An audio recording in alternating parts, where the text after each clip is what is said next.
తిరుమల తిరుపతి దేవస్థాన పాలక మండలి సోమవారం భేటీ కానుంది. ఉదయం 10 గంటలకు అన్నమయ్య భవన్లో ఈ సమావేశం జరగనుంది. ఈ పాలక మండలి సమావేశంలో కీలక నిర్ణయాలు తీసుకోనున్నట్టు తెలుస్తోంది. అలాగే 2025-26 వార్షిక బడ్జెట్ కి ఆమోదం తెలపనున్నట్టు సమాచారం.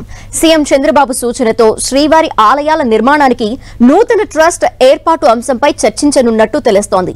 అలాగే అలిపిరి కొండ ప్రాంతాన్ని టెంపుల్ కారిడార్ గా చేసే అంశంపైన సమావేశంలో చర్చించనున్నట్టు సమాచారం.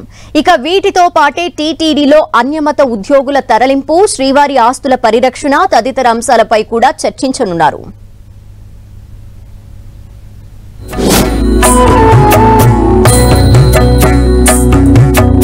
కూటమి ప్రభుత్వం వచ్చిన తర్వాత తిరుమల నుంచే ప్రక్షాళన ప్రారంభిస్తామని చెప్పినట్లుగానే ముఖ్యమంత్రి చంద్రబాబు నాయుడు ఆ దిశగా చర్యలు చేపట్టారు.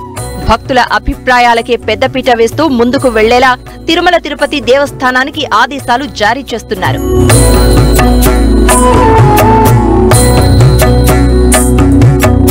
టీటీడీలో సంస్కరణలపై కూటమి సర్కార్ ఫోకస్ పెట్టింది.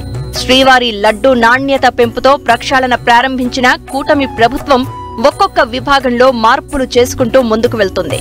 భక్తుల మనోభావాలు దెబ్బతీసిన కల్తీ నెయ్యి వ్యవహారంలో ఉక్కుపాదం మోపిన సర్కార్ వివాదాస్పదంగా మారిన శ్రీవాణి ట్రస్ట్ నిధుల్లో అక్రమాలకు చెక్ పెట్టింది. దీంతో పాటు నిత్యాన్నదానంపై ప్రత్యేక శ్రద్ధ పెట్టింది. క్యూ లైన్లో భక్తులకు విరివిగా అన్న ప్రసాదాలను పంపిణీ చేస్తోంది.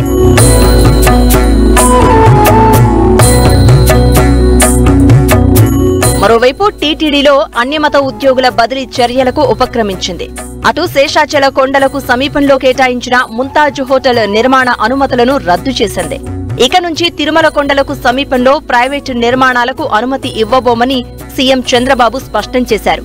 మద్యం, మాంసం కొండపైకి వెళ్లకుండా కఠిన చర్యలు తీసుకుంటుంది టీటీడీ.